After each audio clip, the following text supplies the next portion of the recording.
The drama of starbirth unveils itself all around us in our own Milky Way, but stars did not always form in the way we see them today.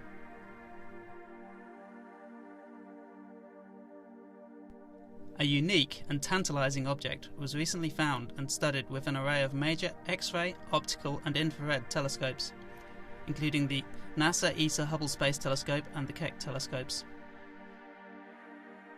The mysterious arc of light found behind a distant cluster of galaxies in the northern constellation of Lynx has turned out to be the biggest, brightest and hottest star-forming region ever seen in space.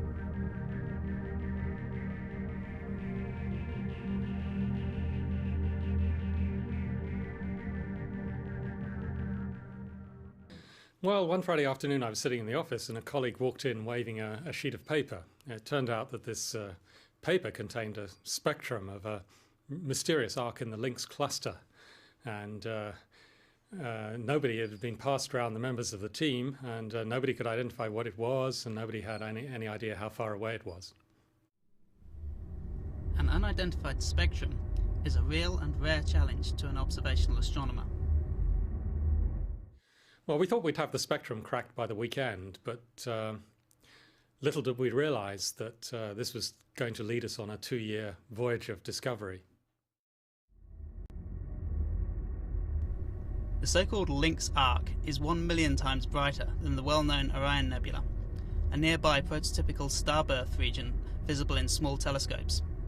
The newly identified megastar cluster contains 1 million blue-white stars that are twice as hot as similar stars in our Milky Way galaxy.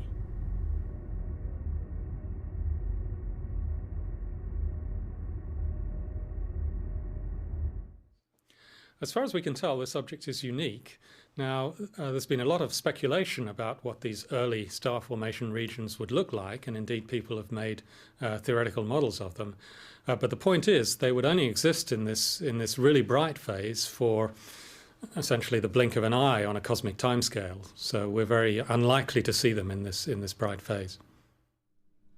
The arc is the stretched and magnified image of the megastar forming region, about 12 billion light-years away, far beyond the galaxy cluster.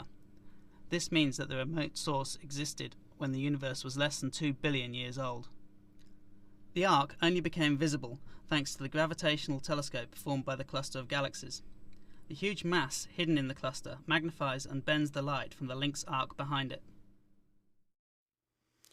Well, we compared it with things like quasars, active galaxies. We thought it was probably some exotic new kind of object. It was only after some thought and theoretical modeling that we realized that it was most closely related to these star-forming H2 regions that we know about locally, and indeed you can see through small telescopes. It's a stupendous Orion Nebula. The Orion Nebula contains about 4 really bright stars that power it. This nebula contained, we estimated, around 1 million really bright stars, so many, many times brighter than the Orion Nebula. The desire to find and study the first luminous objects in the universe is the main scientific drive behind the construction of the NASA ESA CSA James Webb Space Telescope, scheduled for launch in 2011.